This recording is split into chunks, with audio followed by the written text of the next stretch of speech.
All right, guys, this is a bad road, and I'm going to tell you why, okay? The loggers came in and dropped a blade to give themselves a flat spot to get a big truck out of here, okay? 100,000-pound truck or 98,000, whatever's allowed. But you can see there's berms on both sides now, so there's nowhere for the water to go except for speed up and go straight down the hill. So what we were having was a bunch of washouts down the hill. So I'm going to show you what it doesn't take long to do. But if you don't do it, you really create some problems on the back end.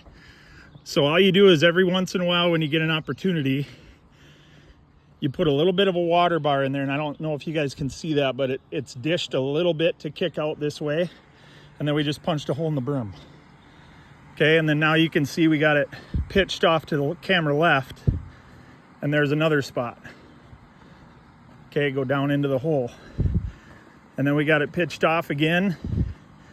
And there's nothing you can do here because of the root systems of these huge trees on our left. But when you find you have a gap, obviously you want the water to get out, and then you're only dealing with, see that one? Then you're only dealing with, 60 or 80 feet of water speeding up at a time rather than this entire hillside coming all the way down.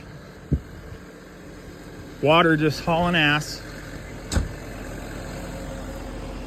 Coming down here. We didn't have the ditch before. Okay, but it still kind of kicked it that way.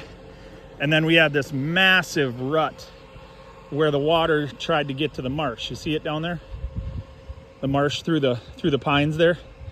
So it just kicked and put a huge rut from camera right to camera left, and it was a big tire swallowing rut. So now we ditched it out, put a crown on it, put a culvert at the bottom. So it's not always sexy stuff that you're doing to improve the value of your deer hunting property, but access is by far what I've found one of the best investments that you can make.